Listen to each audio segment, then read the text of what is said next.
बारिश में दामाद जी ट्रेन यात्रा ओवर फ्लडेड रेन। वाइजैक नाम के गांव में रामलाल नाम का एक व्यक्ति रहता था। वो बहुत कंजूस था।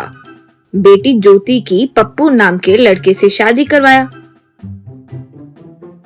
दामाद को घर बुलाने पे कहाँ आकर बस जाएगा सोचकर दामाद को घर ही नहीं बुलाता था। और वैसे ही पप्पू भी रामलाल से भी ज्यादा कंजूस था। वो ससुर जी के नहीं बुलाने पर भी वो खुद से ही महीनों के लिए आकर रह जाता था। कभी कभार तो रामलाल दामाद के किए पर ताला लगाकर दूसरे गांव जा रहे हैं या झूठ कहकर उन्हें घर से भेज देता था। ऐसे कुछ महीनों के बाद रामलाल से उसकी पत्नी रेणुका, ओ जी दामाद जी को त्योहार पर भी नहीं बुला रहे हो, एक ही तो बेटी है जी, ऐसे मत करो ना। और आपके अपने ही दामाद से क्या कंजूसी है जी, हमारे पास जितना चाहिए वो सब तो है ही ना, यूं बोली तो रामलाल। रेणुका, मेरे लिए पैसे ही जरूरी है और मैं कंजूस हूँ तो वो पप्पू कम है क्या? जब से शादी हुई है कोई ना कोई कारण बोलकर यही रहता है, सब कुछ खा जाता है, उसे मैं क्यों बुलाऊं? सब पक से खा जाने के लिए क्या? यूं कहा। फिर कुछ दिनों बाद उस गांव में बाढ़ आई। रामलाल के घर में भी पानी भर गया। तब पानी के अंदर रामलाल अपने पत्नी से, देखो दामाद जी को बुलाते हैं, ऐसे कहती रहती हो ना, अब बुलाते हैं, इस टाइम पे बुलाएंगे तो वो खुद नहीं आएगा, हम बुलाए जैसे होगा और वो खुद आएगा भी नहीं, क्या कहती हो? तब पत्नी कुछ नहीं कर सकी तो बगल में से तैरते हुए चली गई। अब रामलाल दामाद जी को कॉल करके घर आने के लिए बोला। अब ज्योति से पप्पू, आहा कमाल हो गया, तुम्हारे पिताजी फोन करके आने के लिए बोले, चलो चलते हैं। यूं कहा। तब ज्योति, कहाँ जाएंगे तुम दोनों ना, पूरे गांव में बाढ़ आ गई है, सबके घरों में पानी आ गया है, सब तैर रहे हैं वहाँ पे, मैं और बच्चे तो नहीं आएंगे, आप चाहो तो जाओ, यूं बोली पप्पू। देखो मैं सब जानता हूँ तुम्हारे पिता के बारे में, कुछ भी हो जाए मैं वो लास्ट ट्रेन में बैठ रहा हूँ, तुम्हारे गाँव जा रहा हूँ। एक और बात, मेरे ऊपर आवेश से कहीं चिकन मटन मत खाना, पैसे मत वेस्ट करो, ठीक है ना? जो 100 रुपए दिए हैं वो ध्यान से इस्तेमाल करो। कहकर कपड़े लेकर रेलवे स्टेशन गया। वहाँ ट्रेन में बैठ गया। फिर बारिश में बाढ़ में ही ट्रेन में अपने ससुराल आया।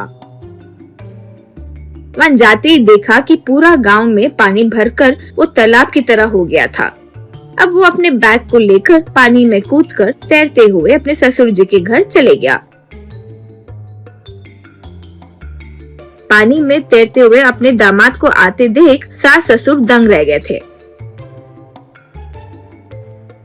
अब ससुर जी से पप्पू, आ गया ससुर जी, मैं आ गया, आप बुलाए तो मैं हाजिर ससुर जी, अब से हम फुल एंजॉय करेंगे। यूं कहा। वो देखकर दंग होकर रेणुका, ये क्या दामाद जी, इतने बारिश में बुलाए, आपके ससुर जी को तो अक्ल नहीं है, लेकिन आप ऐसे इतने बारिश में आ गए, पत्नी बच्चों को छोड़कर, वो भी, यूं बोली पप्पू। हाँ मिलके तो आऊंगा ही कहकर आ गया सासू माँ। एक और बात, इस पानी में मेरी एक बहुत समय इच्छा थी, ऐसे एक फ्लोटिंग बेड पर सोकर पूरे गाँव में घूमे तो मस्त होगा ना, ससुर जी से मंगवाओ ना प्लीज सासू माँ। यूं कहा। रामलाल फिर कुछ कर नहीं सका तो वो ही तैरते हुए गया और एक फ्लोटिंग बेड लेकर आया। उसके ऊपर सोकर पप्पू ढाबा से खाने की चीजें लेकर उन्हें खाकर फ्लोटिंग बेड पर पूरा गांव घूम रहा था। वो देखकर गांव वाले आश्चर्य से देख रहे थे।